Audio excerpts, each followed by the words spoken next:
Hindi man araw-araw na nakangiti. Ilang beses na rin tayong humihindi. Di na mapilang ang ating mga tampuhan. Away bati natin di na namamalayan. Eto tayo, ngunit sa huli palagi. Gail Andrew Bengo Laksina. Hi. I've been struggling writing my vows. Especially itong intro kasi, you know, di naman ako ganun kagaling mag-express ng emotions ko. Kaya I tried to summarize it in 25 pages lang naman to, guys. Short and sweet. I started bits of this vow even before you proposed. I don't know, ever since naging tayo, I always had the feeling na if I'll marry, it has to be you. Ang ironic kasi, it was not always like that.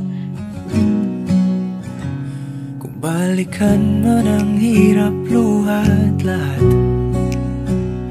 ikaw ang paborito kong desisyon at pag napaligiran. Simula pa ng una,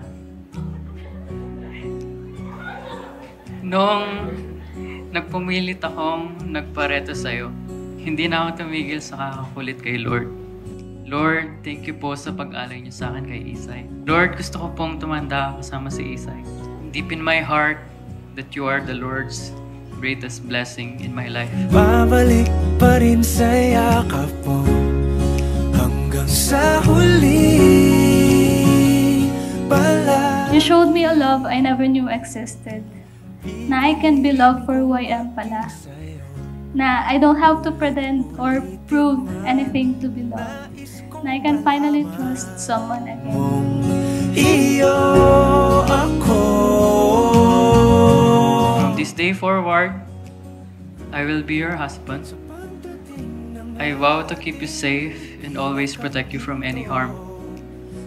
I will remain faithful and commit my heart and my life to you, and be your living proof of a love worth waiting for. I love you always. Sa huli palagi,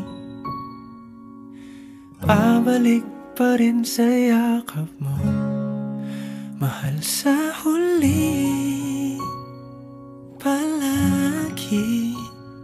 I know we'll discover a lot more about each other in the coming days, but I promise to love every new side of you. And lastly, I vow to continuously rewrite my vows, because I know one set of vows cannot cover the entire lifetime that's ahead of us. Ano ba, nabulol pa ako. I love you and I'm happy to be called your one.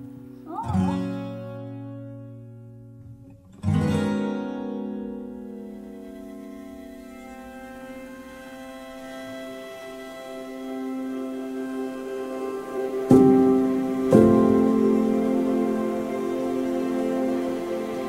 Kaya ngayon,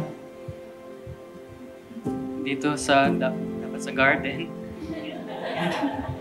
sa garden kung saan natin pinangarap at pinlano ang moment na to, sa harap ng ating mga kaibigan, pamilya at bisita, sa harap ni Mamsi, ni Babsi, sa mom and dad ko, sa harap ng Panginoon, nais kong ipangako sa'yo at iparamdam lalo na mahal kita.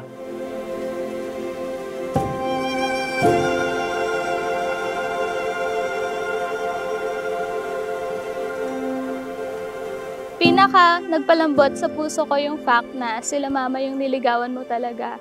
So in a way, masasabi natin pinikot mo ako.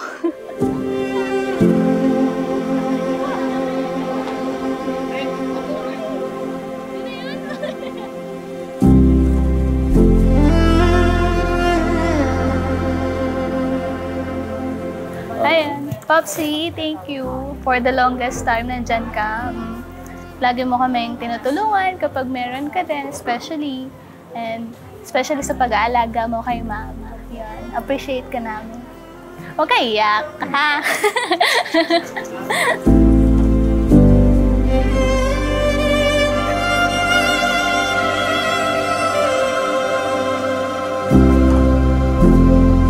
Sana yun yung maranasan nyo, a life of giving to each other, receiving from each other in a continuous flow of love until the heart beats its last.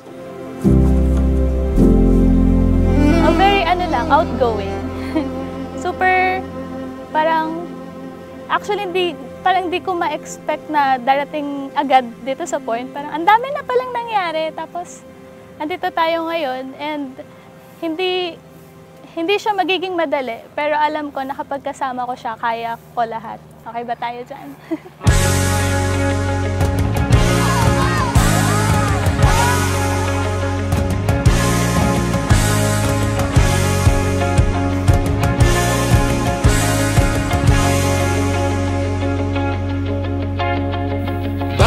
I will never stop driving you crazy. Ngunit ba't nawawala pa rin ako? Sana umiyak ka mamaya talaga. Pag di ka umiyak, lagot ka talaga sa akin. Kayo na bahala. Basta dapat pagbukas nun, umiiyak siya. Ha? Depende, baka... Sorry. Katingin sa iba, kaya mananatili sa iyong tabi. Gail, you have always been the best partner in crime, and I know you'll become a great husband and a father to our future children. Sa ngayon, tutang ama muna kay na Magic at Spence, R.I.P. Magic. Hindi rin ako magsasawang mamulot at maglinis ng pupo. At sisikapin kong maging mabuting ama, tutang ama, Magic at Spencer, at lalong-lalo na syempre sa mga magiging anak natin. Nabihag ng iyong tingin, liwanag sa dilim. Life with Isay, pinaka-nasisigurado ko hindi yan boring. Hindi yan parang go with the flow. Life with Isay is napakasaya. Lahat ng ilaw ay nakatutok. Hanggang sa pagtanda natin, lumabo man ang ating mga mata, humina man ang pandinig natin, at lumambot man ang mga tuhod, sisikapin ko pa rin iparamdam sa iyo lagi ang pagmamahal. I love you always. Ngunit itong gabi ay ating